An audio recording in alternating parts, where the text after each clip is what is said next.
अपवर्तक ज्ञात करके महत्तम समापवर्तक ज्ञात करें। तो प्रश्न पहला, तो पहला में है 4 और 6। तो पहले 4 और 6 का अपवर्तक हम ज्ञात करेंगे, उसके बाद ही अपवर्तक मतलब होता है गुणनखंड। तो 4 का गुणनखंड कौन कौन है? देखिए 4 का गुणनखंड है 1, 1 से 4 विभाजित हो जाता है, फिर 2 है, 2 से 4 विभाजित हो जाता है, और फिर है 3। तो लिखेंगे नहीं क्योंकि 3 से 4 विभाजित नहीं होता है, यानी 3 4 का गुणनखंड नहीं है, तो 4 लिख देंगे, यानी 1 2 4। ठीक है। अब 6 का अपवर्तक यानी गुणनखंड कौन कौन है? तो 1, फिर 2, 3 और 4। 4 नहीं लिखेंगे, ना ही 5 लिखेंगे क्योंकि 4 से 6 विभाजित नहीं होता है, ना ही 5 से, तो 6 लिखेंगे। 6 से 6 विभाजित हो जाता है एक बार में। तो 4 का गुणनखंड देखिए कौन कौन हो गया, 1 2 4, और 6 का गुणनखंड यानी अपवर्तक 1 2 3 6। तो अब तो लिखेंगे अब अतः 4,6। देखिए 4 और 6 दिया हुआ था, तो 4,6 का मस यानी महत्तम समापवर्तक। तो महत्तम समापवर्तक यानी तो महत्तम समापवर्तक को संक्षेप में मसा लिखते हैं। ठीक है। तो महत्तम यानी सबसे बड़ा। तो देखिए सबसे बड़ा संख्या इन दोनों में कौन मिल रहा है? तो 2 इसमें भी है, 2 इसमें भी है। 4 देखिए इसमें है लेकिन इसमें नहीं है। 6 इसमें है लेकिन इसमें नहीं है। 3 इसमें है लेकिन इसमें है। तो महत्तम समापवर्तक होता है यानी जो बड़ा संख्या दोनों में हो। तो देखिए सबसे बड़ा यहाँ पे 2 है, जो दोनों में है, इसमें भी 2 है और इसमें भी 2 है, यानी 2 से 4 भी विभाजित होता है और 2 से 6 भी। ठीक है। तो 1 से भी होता है, तो 1 नहीं लिखेंगे, यानी सबसे बड़ा। महत्तम मतलब सबसे बड़ा को लिखना है। तो सबसे बड़ा गुणनखंड, सबसे बड़ा जो संख्या जो दोनों में है। ठीक है। तो 2 देखिए 2 इसमें भी है, 2 इसमें भी है, तो 4 6 का मसा हो गया 2। ठीक है। यानी जो मिलेगा सबसे बड़ा संख्या दोनों में, उसी को लिख देना है। यानी जो संख्या सबसे बड़ा हो और दोनों में हो, ठीक है, जिसका मसा निकालना है, तो उस जैसे यहाँ पे 4 6 है, तो यानी दोनों में होना चाहिए। तो 4 6 का मसा हो गया 2। प्रश्न 2, 6 और 9। तो मसा मतलब क्या हुआ? देखिए मसा मतलब हुआ कि सबसे बड़ा संख्या जिससे कि दोनों संख्या विभाजित हो जाए। तो यहाँ पे देखिए 2 से बड़ा कोई भी संख्या नहीं है जो 4 और 6 को विभाजित करे, तो 2 लिख देंगे। तो प्रश्न 2 में है 6 और 9। तो 6 का पहले हम गुणनखंड लिख लेते हैं। तो 6 देखिए 1 से कटता है, 2 से भी कटता है, 3 से भी और 6 से। ठीक है। तो 6 का अपवर्तक या गुणनखंड 1 2 3 6 और 9। तो 9 का अपवर्तक यानी 1, फिर 3 से कटता है 9, और देखिए 4 5 6 7 8 से नहीं कटता है, तो सीधा 9 लिखेंगे, यानी 1 3 9, और 6 का हो गया 1 2 3 6।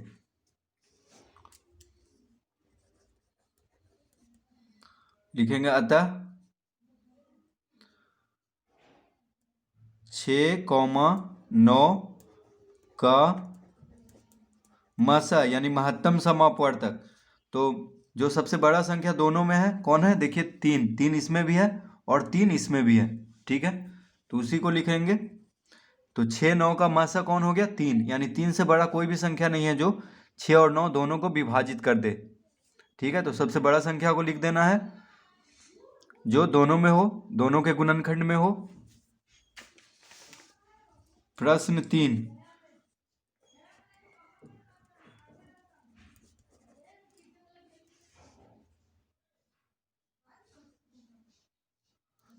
प्रश्न 3 में 6 और 8, तो 6 का गुणनखंड कौन कौन हो गया? देखिए 1, यानी 1 से विभाजित होता है 6, फिर 2, 2 से कटता है, 3 से भी कट जाता है 6, 3 से भी, और 6 से फिर।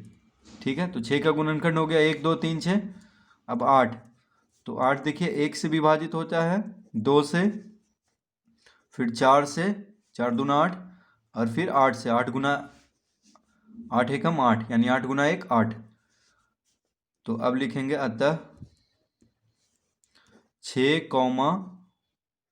8 का मासा बराबर, तो 6 और 8 का मासा कौन हो गया? तो देखिए सबसे बड़ा संख्या यहाँ पे कौन मिल रहा है? जो दोनों में है, 3 इसमें है लेकिन 3 इसमें नहीं है, 6 इसमें है लेकिन इसमें नहीं है, 8 इसमें है लेकिन इसमें नहीं है। तो देखिए 2, 2 इसमें भी है और 2 इसमें भी है, तो महत्तम समावर्तक क्या हो गया दोनों का? 2, यानी 2 से दोनों संख्या देखिए विभाजित हो जाएगा। तो 2 से बड़ा कोई भी संख्या नहीं है जो 6 और 8 को दोनों को विभाजित कर दे, तो इसका उत्तर हो गया 2। प्रश्न 4, 4 में है 12 और 16, 12 और 16। तो 12 का अपवर्तक यानी 12 का गुणनखंड कौन कौन हो गया? देखिए 1 से विभाजित होता है 12, 2 से, 2 छक 12, 3 से भी होता है, 3 से भी कटता है, 3 चौक 12, 4 से भी कटता है, 4 तिया 12, 6 से कटता है, 6 दूना 12, फिर 12 से विभाजित होता है। तो ये सब हो गया अपवर्तक। 16 का अपवर्तक 1 2 4 8 और 16। देखिए 1 2 4 8 16 से विभाजित होता है 16। ठीक है, तो 1 2 4 8 16 क्या हो गया? 16 का अपवर्तक। अब लिखेंगे अतः 12, 16 का महत्तम समापवर्तक। तो देखिए महत्तम समापवर्तक क्या हो गया? तो सबसे बड़ा संख्या, देखिए 6 इसमें नहीं है, 12 भी इसमें नहीं है, 4 है, 4 देखिए सबसे बड़ा है यहाँ पे जो दोनों में है, क्योंकि 2 भी है तो 2 को नहीं लिखेंगे। ठीक है, 2 भी मिल रहा है लेकिन 2 को नहीं, महत्तम, महत्तम मतलब सबसे बड़ा। ठीक है, तो 4, देखिए 4 दोनों में है, तो यानी 12 16 का महत्तम समापवर्तक क्या हो गया? 4। तो देखिए ये इसका उत्तर होगा, जो सबसे बड़ा संख्या हो और दोनों का गुणनखंड हो, 12 का भी और 16 का भी। तो 4 से बड़ा देखिए कोई नहीं है, तो बस इसका उत्तर हो जाएगा 4। प्रश्न 5, 16 और 20, 16 और 20। तो 16 का गुणनखंड 1 2 4 8 16। 20 का गुणनखंड 1 2 4 5 10 और 20। तो 20 देखिए किसकी संख्या से विभाजित होता है? तो 1 से, 2 से, 4 से, 5 से, 10 से और 20 से। ठीक है, तो ये सब क्या हो गया? उसका गुणनखंड। तो सबसे विभाजित होता है देखिए 2, 10 दूना 20, 4 बजे 20, 5 चौक 20, 10 दूना 20, 20 गुना 1 20। तो इन सब संख्याओं से 20 क्या होता है? विभाजित।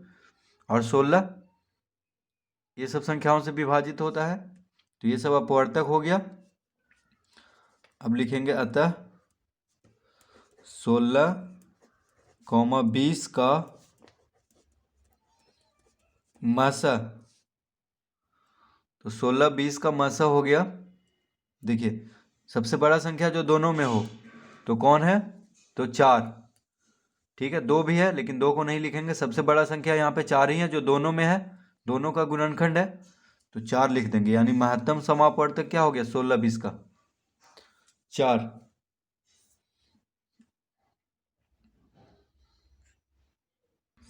प्रश्न 6, 6 में है 9 और 15। 9 और 15, तो 9 का गुणनखंड हो गया 1, 3 और 9। ठीक है, 9 किस किस से विभाजित होता है? तो 1 से, 3 से और 9 से। 15 का गुणनखंड हो गया 1, 3, 3 से देखिए विभाजित होता है 5, फिर 15। ठीक है, 1, 3, 5, 15। तो लिखेंगे अतः 9 कॉमा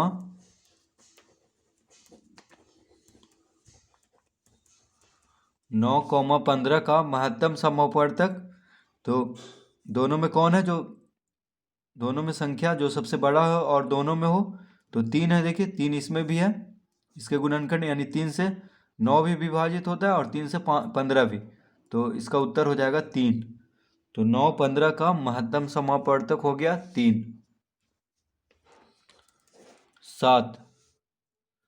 7 में है 20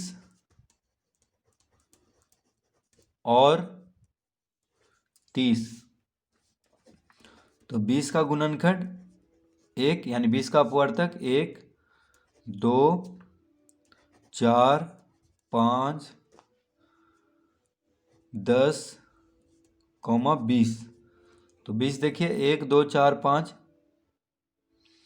10, 20 ये सबसे विभाजित होता है। अब 30, तो 30 कौन कौन से? तो 1 से, 2 से, 3 से, 5 से, 6 से। देखिए 5 से भी कटता है, 6 से भी कटता है, 10 से, 15 से और 30 से। तो 30 का अपवर्तक 1, 2, 3, 5, 6, 10, 15, 30। ठीक है, देखिए 2 से 30 कटता है 15 बार में, 3 से 30 विभाजित होता है कितना बार में? 10 बार में। 5 से 30 कटता है 6 बार में, 6 से 30 कटता है 5 बार में। यहाँ पे देखिए 10 या 30, 15 दूनी 30, 30 गुना 1 30। तो ये सब क्या हो गया? अपवर्तक। तो अब इसका हम लिखेंगे अतः 20, 30 का महत्तम समापवर्तक बराबर। तो दोनों में जो सबसे बड़ा है और दोनों में है, कौन संख्या है? देखिए 2 तो दोनों में है, 2 को नहीं लिखेंगे। 5 भी है दोनों में, ये भी नहीं लिखेंगे। 10, देखिए 10 इसमें भी है, 10 इसमें भी है। 20, 20 में है लेकिन 20 इसमें नहीं है, तो नहीं लिखेंगे। 15, 30 को भी नहीं लिखेंगे। तो 10, देखिए 10 सबसे बड़ा है और दोनों का गुणनखंड है। तो 20 और 30 का महत्तम समापवर्तक हो गया 10।